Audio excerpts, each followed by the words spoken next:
I worked at a 24-hour gas station in Bakersfield, California when I was 19 years old. It was my first real job, and honestly, it wasn't bad most of the time. The pay was decent for what it was, and the night shifts paid a little extra. I usually worked the graveyard shift from 11 p.m. to 7 a.m. because I was taking community college classes during the day and needed the money. The gas station was right off Highway 99, one of those older ones that had been there since probably the 80s. It had 2 pumps outside, a small convenience store inside, and a single bathroom in the back that was always disgusting no matter how many times I cleaned it. Most nights were pretty boring. I'd get truckers stopping for coffee and energy drinks, maybe a few drunk people buying snacks after the bars closed, and the occasional homeless person asking for change. I got used to the routine pretty quickly. I'd stock shelves, clean the counters, watch videos on my phone when no one was around, and count down the hours until my shift ended. My coworker Danny usually worked the evening shift before me, and he'd leave me notes about anything weird that happened, or if we were low on inventory. Danny was cool, older guy in his 40s who'd been working there for like 10 years. It was a Tuesday night in October, around 1:30 in the morning, when things started feeling off. I remember the exact time because I'd just finished restocking the cooler and checked my phone. The store was completely empty. No cars at the pumps, no one inside, just me and the fluorescent lights humming overhead.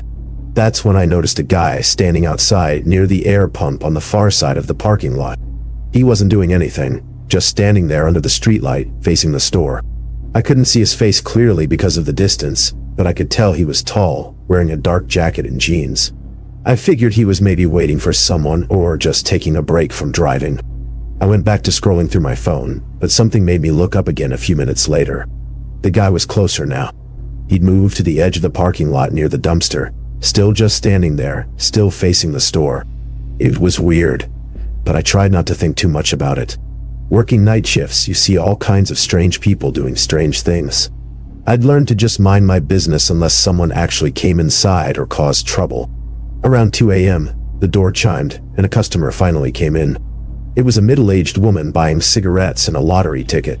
She seemed normal, paid in cash, and left without saying much. After she drove off, I glanced outside again and the guy was gone. I felt a little relief wash over me. Maybe he'd just been weird and harmless, and now he'd moved on. I decided to take my break and went to the back room where we had a small table, a microwave, and a mini fridge. I heated up some leftover pasta I'd brought from home and sat down to eat. That's when I heard the door chime. I wasn't expecting anyone, so I quickly shoved a few more bites in my mouth and walked back out to the front. There was a man standing at the counter, and my stomach dropped the second I saw him. It was the guy from outside. Up close, he looked even worse than I'd imagined. His face was covered in patchy stubble, his hair was greasy and stuck to his forehead, and his eyes looked wrong, like too wide and too focused. He was smiling, but it wasn't a friendly smile. It was the kind of smile that made your skin crawl. He didn't say anything at first, just stared at me with that smile. I tried to act professional and asked if I could help him with something. He tilted his head slightly and said in this really quiet, raspy voice, "You work here alone?" I felt my heart start pounding, but I lied and said no. My coworker was in the back. He nodded slowly, still smiling, and then asked where the bathroom was. I pointed to the back corner of the store and watched as he walked toward it, his movements slow and deliberate, like he was in no hurry at all. He disappeared into the bathroom and I stood there frozen for a second, trying to figure out what to do. Something about this guy felt seriously wrong. I pulled out my phone and texted Danny even though I knew he was probably asleep. I just typed, "Weird guy in the store," feeling sketched out. I didn't expect a response, but it made me feel a little better just telling someone. I kept glancing at the bathroom door, waiting for him to come out. But minutes passed, and he didn't. 5 minutes turned into 10, then 15. I started wondering if he'd passed out in there, or if something else was going on.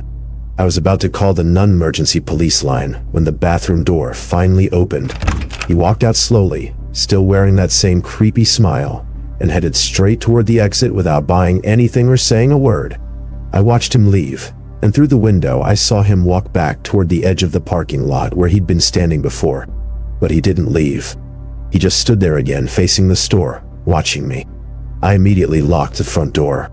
We weren't supposed to lock it during business hours, but I didn't care. I called my manager and told him what was happening, and he said to keep the door locked and call the police if the guy tried to come back inside. I hung up and kept watching the man outside. He still hadn't moved, just standing there under the streetlight like a statue. It was the most unsettling thing I'd ever seen. Then, my phone buzzed. It was a text from Danny. "Be careful." That guy came in during my shift too. Asked the same question about working alone. Gave me a bad feeling. I felt my blood run cold. This guy had been scoping out the place, figuring out when we were most vulnerable. I immediately called the police and told them everything. The guy outside, the bathroom, Danny's text, all of it. They said they'd send an officer to check it out. While I was on the phone with the dispatcher, I looked outside again and my heart stopped. He was gone. I scanned the parking lot, the pumps, the road, nothing. He'd just vanished. The dispatcher told me to stay inside with the doors locked until the officer arrived, so I did. I stood behind the counter with my phone in my hand, barely breathing, just waiting. That's when I heard it. A slow, rhythmic tapping sound coming from the back of the store. I turned toward the sound and saw him. He was standing outside the back window, the one that faced the storage area, pressing his palm against the glass. Still smiling. I screamed into the phone and the dispatcher told me to get somewhere safe and stay on the line. I ran into the back room and locked the door behind me, my whole body shaking. I could still hear the tapping, then it stopped. The silence was somehow worse. I stayed in that room for what felt like forever until I finally heard sirens and saw red and blue lights flashing through the window. The police found footprints around the entire building and muddy handprints on multiple windows, but they never found him. I quit 2 days later. I couldn't do it anymore. Danny quit a week after that. The gas station hired new people, but I heard from a friend that the same guy showed up again a month later, doing the exact same thing. Just standing. Just watching. Just waiting.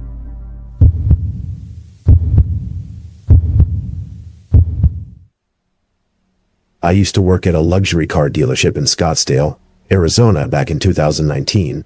If you don't know Scottsdale, it's where all the rich people in Arizona live. Massive houses, golf courses everywhere, and people driving cars that cost more than most people's homes. I was a sales associate, which is just a fancy way of saying I helped sell expensive cars to people who had more money than they knew what to do with. I was 24 at the time, fresh out of college with a business degree, and this job paid really well if you were good at it. Commission-based, so the more you sold, the more you made. The dealership sold high-end brands like Mercedes, BMW, and Porsche. It was a huge showroom with floor-to-ceiling windows, marble floors, and this whole luxury vibe that made customers feel special the moment they walked in. We had a lounge area with leather couches, complimentary coffee, and bottled water, even iPads for people to browse while they waited. My coworkers were a mix of older guys who'd been in car sales for decades and younger people like me trying to make it big. The job could be stressful because customers could be demanding, but honestly, most of them were pretty normal. Sure, some were a little arrogant or picky, but that came with the territory when you're selling six-figure vehicles. Then I met Mr. Hoffman. That's what he told me to call him. Never gave me a first name, just Mr. Hoffman. He walked into the dealership on a Thursday afternoon in July. I remember it was July because it was brutally hot outside, like 115 degrees, and he was wearing a full black suit with a tie. No sunglasses, no hat, just a suit in the middle of summer in Arizona.